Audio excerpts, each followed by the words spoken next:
Maging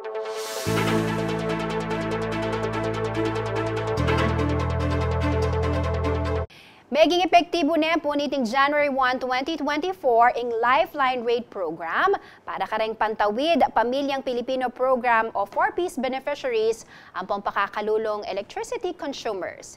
Iti ilalim ng Republic Act 11552. May gumpisan mo rin ang San Fernando Electric Power Company o SFELAPCO king pamananggapan aplikasyon bang maging benepisyaryo ng programa. At para pa po kareng aliwang detalye kaugneniti, kaya betaya kin balen at balita live kani pong kakatamong studio Attorney Cathy Diaz, ang spokesperson ning SFELAPCO. Attorney, dakala salamat po king oras dinakayo para king kakatamong programa. Aning kaulagang pisabyan inine uling I think ating pong pamagbayo at ali naman gana-gana.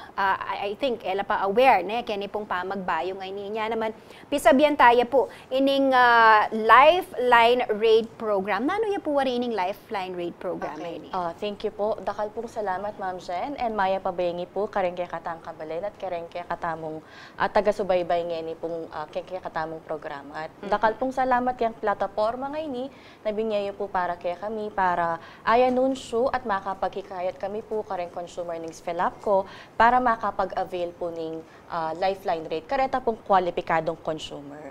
So, nano ya po yung Lifeline Rate? Yung Lifeline Rate po is a discount ya po na bibiyeta mo po kareng kwalipikadong consumer na po ng SFELAPCO avail de po ita na provided po na in karelang konsumo kada bulan po ng kuryente is 70 kilowatt-hour or mas mababa po kaysa kanita. So, din kaya katamo pong kwalipikadong consumer, deta pong ausan tamo pong members ng 4-piece, at deta po namang miyembro o makabilang po kaya katamong marginalized sector. So, again, 70 kilowatt-hour na bulanan na konsumo o pababa at miyembro ng 4-piece or marginalized sector, Ma'am Jen. Pero attorney, maluwat na pong batas atin mo talagang amendment. Ini po para king kebalwanda rin kaya katamong manalbengen ni nano po ing meging pamagbayo. Opo, sige salamat po Ma'am Jen. Dati na pong maa-apply in kaya katamong lifeline rate. So dati na po atin na pong discount kareng kaya katamong residential household consumers keng SFELAPCO ne basta po 70 kilowatt-hour o pababa in karela pong bulan ng konsumo ng kuryente. So kambe na po ning bayong batas tamo po na RA 11552 na magpalawig at may amyenda po keng kaya katamong lifeline rate. Ngayon po, alina po na ganang magkonsumong 70 kilowatt-hour o pababa ing makapag-avail lifeline rate. At ina pong kwalifikasyon kasi ing buri na po o ing polisiya na po ning kaya katamong batas is equitable ya po ing kaya katamong application ing buri na pong sabyanita, deta po talagang pakakalulo, ila pong makapag-avail kaya kakatamong lifeline rate. Kaya limitado nemo po kareng miyembro ning 4-piece at miyembro ning marginalized sector. Ita po ing kayang amendment o pag-amyenda. Pero dati po attorney makanano yawari, kaya gana-gana, automatic ya po ining discount ay Opo, dati po gana-gana, automatic basta 70 kilowatt-hour or pababa ing bulan ng konsumo, regardless nung makatok ng kapuking high-end subdivision or condominium, basta residential po at alina ka man po pakakaluloking biye, makapag-avail ka po ketang lifeline rate, automatic na mag-reflect ya po kaya kayong monthly billing. Pero ngayon po, ing polisiya na po ning kaya katamong mag-amyendang batas, ing buri na po, deta na mo pong pakakalulo o deserving, deng makapag-avail pong lifeline rate. Pero nino po retang specific beneficiaries? Kasi balota naman po detang 4-piece, atin lang listahan din, attorney Pero I think naman po gana-gana, kayabe mo naman king listahan, Anita. Pero makanano ya po identify ing meto nga household na pakakaluluya? Okay. So, number 1 po, adwala po din kaya katamong lalawin na grupo Deta pong 4-piece, miyembro ng 4-piece, basta ko konsumo la pong 70 kilowatt-hour or pababa kada bulan.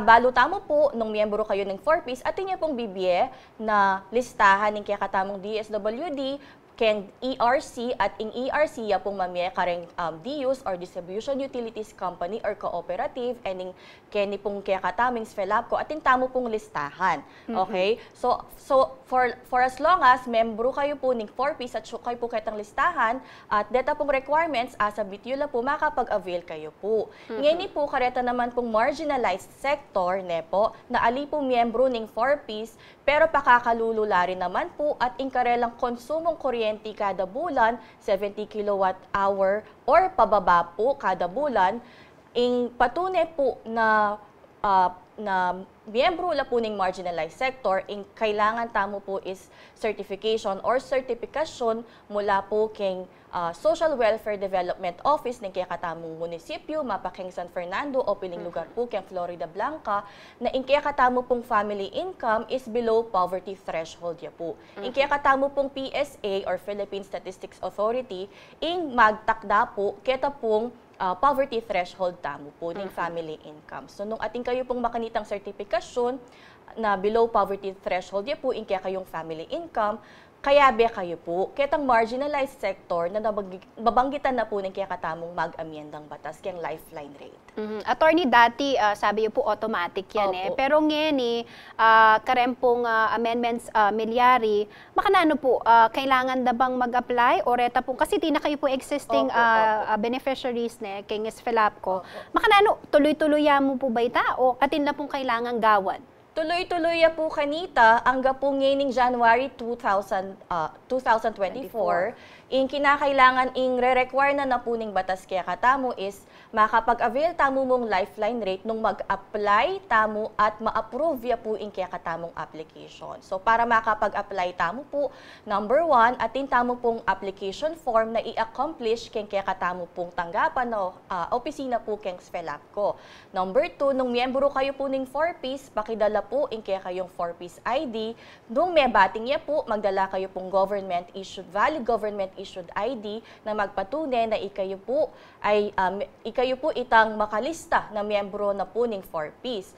At ing kaya kayo pong latest SFELAPCO bill or billing para po apatunayan ketap na milubya po ketang threshold na sinet po ng SFELAPCO in kaya kayo pong billing or 70 kilowatt-hour or pababa. Nung marginalized na kayo man po, miyembro kayo po ng marginalized sector, in kailangan tamo pong isumite, kaya katamo pong tanggapan o opisina po is number 1, ID tamo po, kaya para pagkakakilanlan tamo po, latest SFELAPCO billing, i-accomplish tayo po itang application form, kaya katamo pong opisina, at atin pong karagdagan na requirement na ating kayo pong sertifikasyon mula po keng Social Welfare and Development Office, kaya katamo pong munisipyo, issued within the 6 months prior to the application po na magsabi po na kaya kayo pong family income is below poverty threshold ya po na sinet forth ni kaya katamong PSA.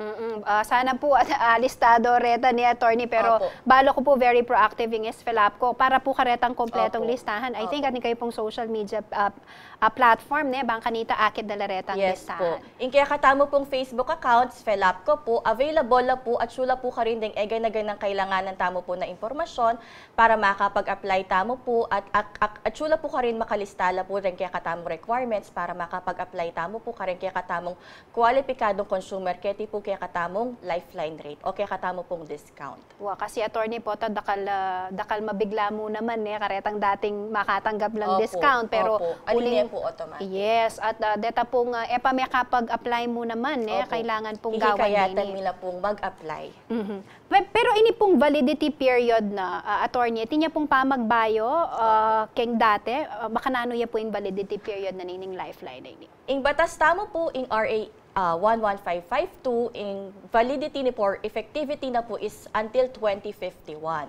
Pero po, din kaya katamo pong application, ing validity na po, kareta pong miyembro ng 4Ps, for as long as miyembro kayo po ng 4Ps at ali kayo po malalako ketang listahan, tuloy-tuloy po ing kaya kayo pong eligibility po para ketang availment of lifeline rate provided na may kapag-apply kayo po at may approve ya po. So tuloy-tuloy mo po ita.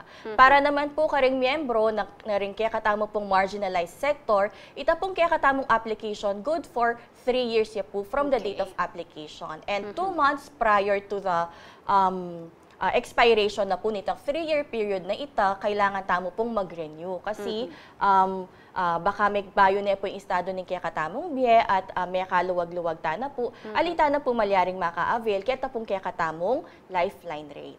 O ita po ko tangke sana nung nanula rin posibleng sangkan bang kanita milakola as beneficiary. So aside po kanita, atin pa bang aliwa attorney na malyaring sangkan bang kanita milakola keng lifeline rate program? As beneficiaries po, tuloy-tuloy mo po yan. Pero, ing batas po, atin niya pong sasabihan na for a billing period, lumampas tamo po kitang threshold na may set forth, which is kang FELAP ko po, 70 kilowatt-hour per month po. Nung may aprubahan na kayo po aplikasyon at for 1 billing month, atin kayo pong nilagpas ketang 70 kilowatt-hour. For that billing month na linagpas kayo po konsumo, aliya po maka-avail or aliya po mag-reflect yung kaya kayo pong billing itang discount po. Pero po, nung kayang tutuking bulan, po, 70 kilowatt-hour or pababaya po in kaya kayong konsumo, automatic ya po ulit na mag-apply itang kaya katamong discount. So tuloy-tuloy ya po, except for the period na sosobrata mo po kitang konsumo. So halimbawa, attorney, may 90 kilowatt per hour ya in konsumo daw. Ala lang asahan na discount. Pero inaburing sabihan na milakona na. So tuloy-tuloy ya. As long as lalampas kitang threshold. Speaking of which, nino po mag-determine kitang threshold? Kasi balama, attorney, pareho for Meralco at supuking 100 kilowatt per hour, pero again pwede ka nung magbayo ito. For istuya po ita karen pong aliwang DUs atin pong 100 at ken pong aliwang DUs atin pong 45 in kaya katamo 70 kilowatt hour. Ing mag-determine po ken ising kaya katamong ERC po. Okay. Ini po banta mo mas malino ding picture ini pong pisasabyan tamong discount subsidy ngayon.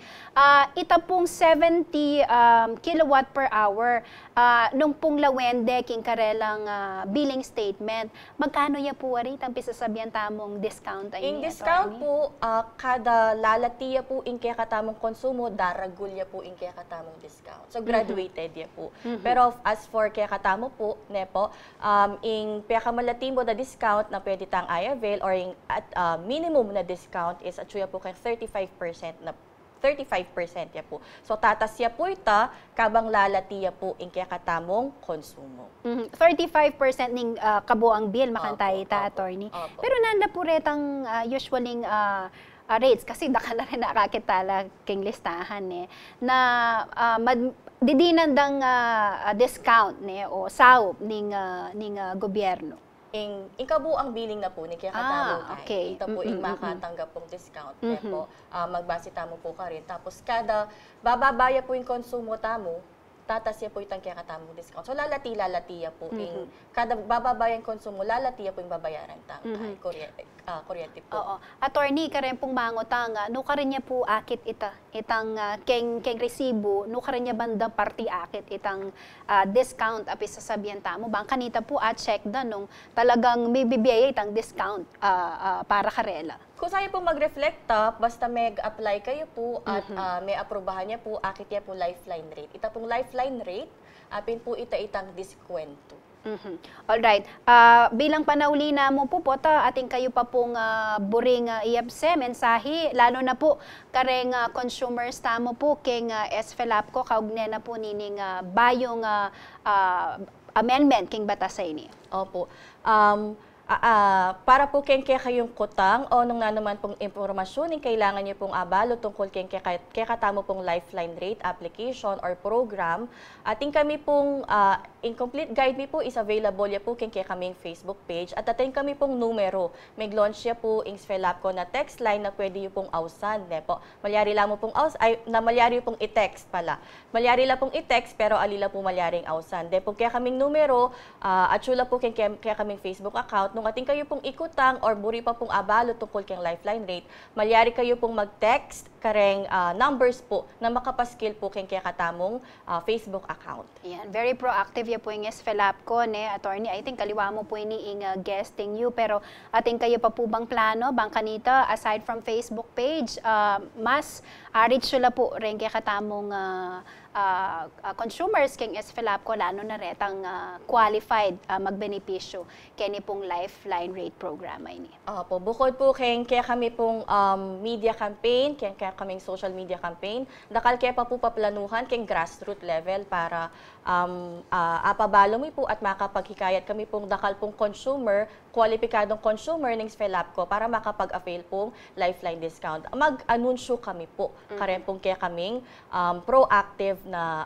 campaign po para apabalo mo po ining kapabalwan po karen kaya katamong memalen na kwalipikado. Yes, maragulya pong sa opinine at importante na avail dereng qualified beneficiary. Anyway, dakala salamat attorney keng impormasyon dinake mo. Salamat king kekang oras. Dakala salamat din po, Ma'am Jen. Thank you. Kabalen, napin po yan ni Attorney Catherine Diaz, ang spokesperson na po ng SFELAP ko.